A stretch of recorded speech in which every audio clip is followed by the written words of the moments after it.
Fire, what you saying? Yes, sir. You giving eyes is right every time, you know? No, a serious thing. In Fire, we want to give thanks for passing through. For those unaware, we had a little function there in Philadelphia there. Matter of fact, I'm going to show you one clip right now. Fire dealing with the thing proper alongside the one Bush, man.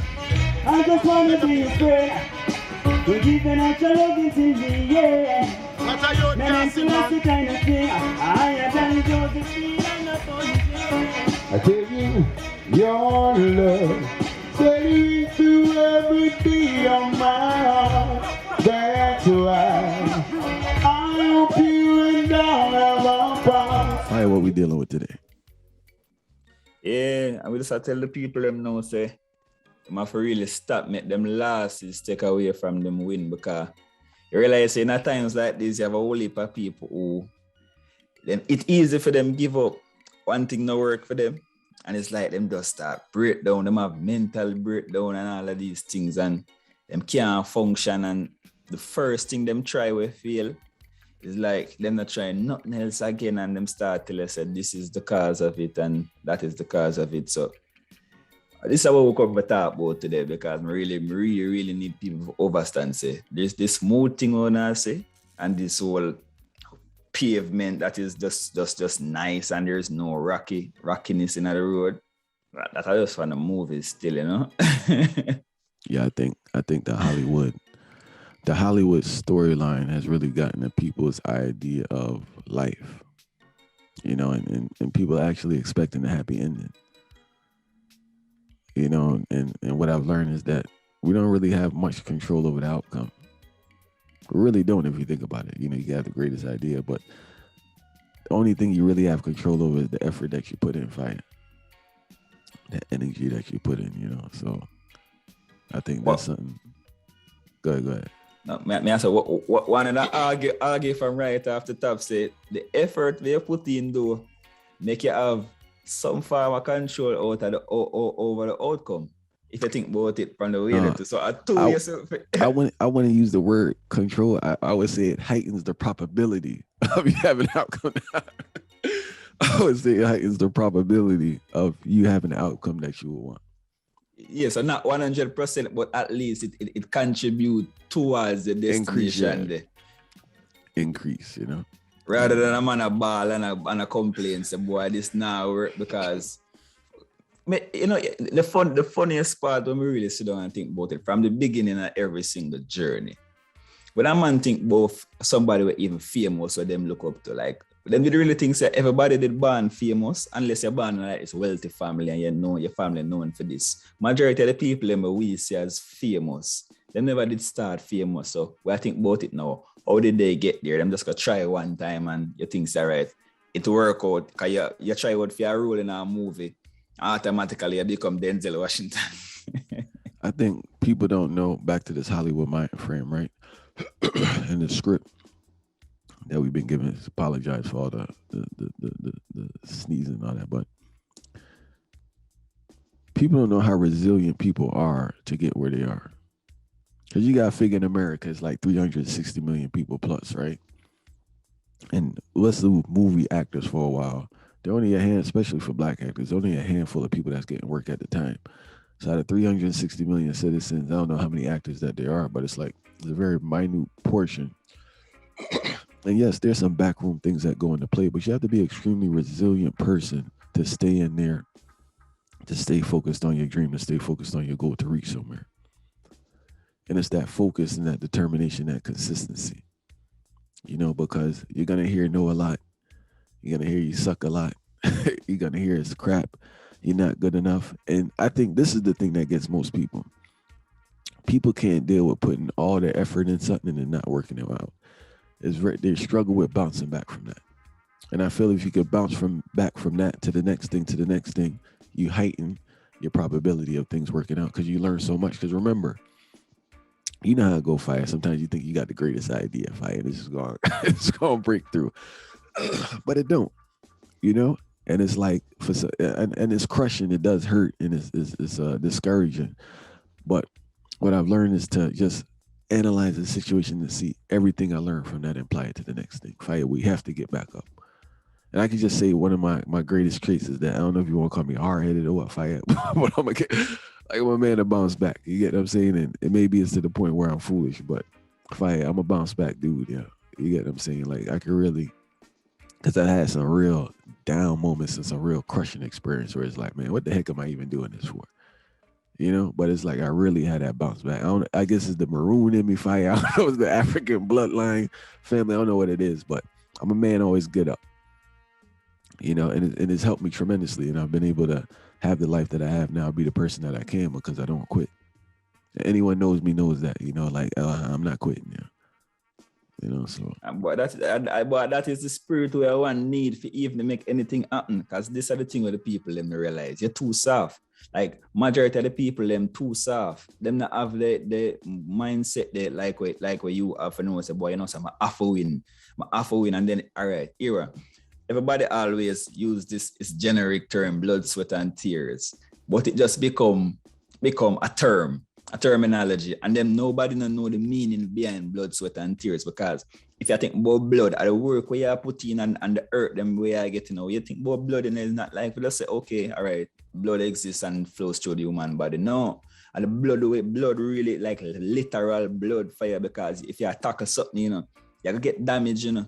Whereas if you don't really know the roadmap to it, so to speak, when you just start. So it's like you figure it out. You figure it out from the get-go. So you're not necessarily, it's not like your life always come with a GPS where you type in a destination and it's a 40 minute and you reach in a 40 minute. No. You in yourself have to know, say, the timing, you can't pre-time into this, you know. It's the one thing where everybody else has made this big mistake, you know. You cannot put a specific time on success, because if you can outline, ideally, I would like to reach this destination in 6 months. That is good, because that means you're a person who you have an aim and you know what you want. But knowing what you want don't necessarily mean you're going to get it in this particular time. And that is where we are coming like spoiled child now. I gotta elaborate on two profound things you said. The GPS thing, right? What I noticed is that there are paths in our society that are kind of laid out. And not saying that it's easy, because everything's hard, but they're much easier than if you lay out your own path. All right. So the GPS would be go to school, get a job. It's pretty laid out. As long as you follow that road, you pretty gotta have some whatever you try and get. The next part now in regards to the road that's not mapped out, fire, is rough. You don't know what you're gonna run into when you go down there. And that's why most people don't want to go. I always tell people, fire, people not trying to go in that forest, show. They're not. They'll look. But they're not trying to go in there because you don't know what you're going to run into. But I will tell you that when you go in there, fire, when you go in that forest, when you go into that unknown, it's a great experience because it builds you up and you learn stuff about yourself that you never knew. And you learn the power, or you tap into the power that's within you that you never knew you had. Because you're not going to sink. That's the thing, most people fire not going forward there if they go in there. Because most people fold before they go in there. But once you go in there, you're not going forward there. You're not going forward. I the funniest part that I mentioned about the forest, because think about it now. All right, a forest, when you reach in a forest, you have certain plants where poisonous, you know. So you see, it's like it's a perfect analogy that you have certain plants where poisonous, but guess what now? The plant them where going to heal you, or the plant them where going to heal you from the poison. The way you think them then are the same forest, you know. So you know yourself now have to decipher that, you know, because if you go rub on a poison ivy, you know, you have to find back all one neem or something where you know say have an antibacterial proponent now for rub on your skin. And when you rub that on your skin, you're good now. And guess what now? Right off the top, you over say, you know, say anytime I see poison ivy or I see nothing like that, I go stay far from it. And them thing they help in your journey, you know. Enough people like themselves think so, oh, but I'm just being hurt and I continuously getting hurt over and over. No, but if you see for every hurt where you get, that you have this antibacterial proponent in your journey will come for clear you along the path to say, all right, yo, this is the light and this is why we are do this. I will have to come out of this successful. That is the mindset the majority of people now have, because you know, I'm really so long and meditate, you know, like a lot of people, it's easy for them criticize, you know. I know why it's easy for them criticize, because it's easy for them to complain. So anybody who has a complain, them normally criticize easy. I'm not talking about a constructive criticism, because that's necessary in a life. But them complain about things so much that them not find the time to do it, because it's easy for ball boy your feelers and then be this person where I look at for my sympathy and a scapegoat, because that is the main thing right now. And everybody want to be the victim, but nobody not really want to be the true winner. So them rather sit and complain about that rather than to do something and know so them must strive. I mean, I tell you, say that it has become sadistic right now if you really sit down and think about it, you know? But that victim mindset is an easier road. And also, I know there's black people. Really suffer from a victim mindset, you know, and that's what flopping the majority of the time, because once you have that victim mindset, you're already kind of out the game to a certain extent. I always tell people, listen to what I'm saying, yo. I always tell people there's really not a lot of competition out there, yo. If you really analyze, because the average person's scared of their shadow, right? So that wipe out majority of society. The next person don't really have no work ethic like that. That wipe out the next bunch of people. Then the next one don't really have a bounce back game. So that wipe out the next bunch. So you really have a small group of people in regards that's really had that fire with them and that desire. So it's not much competition. That's why I say, really not no time to grudge no next man and worry about no next man fight, because the cake big. And it's a piece for everyone out there. You just got to make sure you can secure your piece. You got to learn what you need to learn and grow and do what you need to do to secure your piece of the pie, piece of the cake, whatever you want to call it. You know, because that victim mindset you're talking about is a very dangerous thing. And what happens a lot of time, listen to what I'm saying. The past is not a good indicator of the future. I know they usually say, you know, the past, this and that. No, because what a lot of people do, they let their past dictate their future. So whatever happened, this didn't work out, so they project the next thing not working out. Well, want to lie, so when we look on the past, still me feel like I'm the perfect indicator of the future still, because, but it depends on the mindset. So it's not a universal thing, because that's a mindset as they say still. So it's really tying back. But because if you look on it in a fire, if me say 5 lane on a highway, I'm a drive on 4 lane them. I'm say danger there on 4 lane them. But we know say, yeah, after travel this particular road, forget towards which part I need to go. Then on the 5th lane where we never seen a farmer accident in a yet, the lane when I realize say, oh, I forgot 7, but people not drive 70 miles per higher than 70 miles per hour in a lane. Yeah? And this is the lane where the record shows say majority of people will go through the lane, yeah, then become successful. Then the lane them want travel, man. Because me and myself know say, me I think about how to do this, and me I use this as in the past as an indicator for know say, all right, from them thing that go on, me I go check the levels for you. Because me tell you again, like when you sit down on meds or even the tough gang them come through the ranks. Because a lot of people can say, hey, light skin and Chris Blackwell did help him and all of these things, see me. But you have to remember, say the man the journey never does it start the same. The man the journey started way before that, you know. It's not a normal journey when the man like tell us say on the far cliff, on the night shift, working the far cliff, and nobody feel like say at the music the man I tell about, and I left the man did have to come left music and come do something else. You see me I say because music never that work. Because if music did that work, you never that go come on in America and live in a Delaware and work on a far cliff. Because enough people are them not sit down and think about it now. In the world you call the man name, and when you call the man name, everybody no matter which culture or where them from know what you're talking about. But this was a same man who did have to make certain sacrifices towards the thing. So it might look like all them have a benefit or a privilege, but look how much man light skin. Looking at so much light skin craft out the road.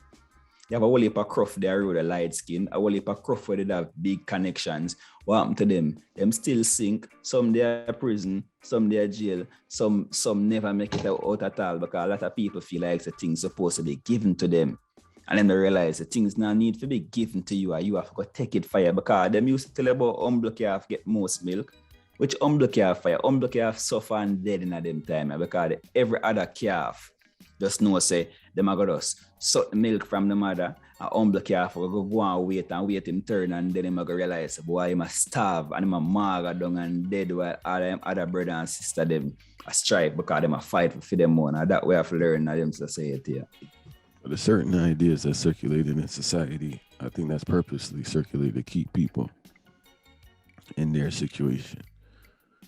You know, because we speak about the victim mindset. There's also an entitlement mindset. People feel entitled to certain things, which goes against the laws of nature. You get what I'm saying? So a man can't really feel entitled to something. Even if you're working towards something, fight, and you're putting in the effort, you still can't feel entitled to it. Because it's just like that entitlement thing mashing us up big time. People, but we're talking about black people. Because the more entitled you are, the less you work. And the less work you put in to learn. This thing is scientific. You have to learn your craft and grow out your craft and work on it. That's the thing. People not working on their craft, yo. And in this time with social media, they more show people they're working instead of working. Like present the image like they're working instead of working. You know, so it's just a vibe where like, you gotta bunker down and really get in tune to what you're doing and be consistent. The stuff I do every day. Facts. Like every single day I work on my craft on the stuff that I'm working on, you know. And that's the only way, it's just consistent, because remember, I have a background in basketball. So I know like you have to work every day. If you don't, good luck. Because remember, next man working, you know. And you're not going to stay on this. You're either going up or you're going down. And the more you do something, the more problems you run into, the more stuff you learn. And it's just learning your craft. And that's what we moved away from. People not learning their craft. So it limits how much you can accomplish. That's the thing. And that's just like, that's what people need to like focus on. But back to this thing real quick, right? In regards to this past thing, is that you can't let one experience dictate your entire life. And that's what people do. So remember, I'm around teenagers. And this generation rough. So it's like, God forbid they study for a test and fail, fire. They're not going to study again for the rest of their life. Instead of saying, you know, I could have studied more, I should have tweaked this. And no, I studied for 20 minutes, I didn't get an A, so I'm never studying again. That's the vibe that they're on. Yeah? And it's a scary thing for society. Because what happened now, you got a whole generation can't deal with no setbacks. So that's supposed to work out.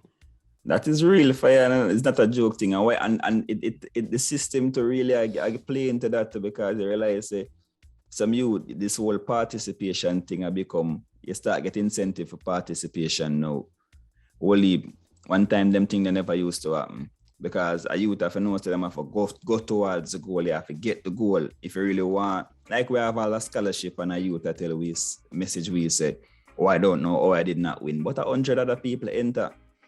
So, you for wonder, you don't know why you win when 100 people enter the scholarship.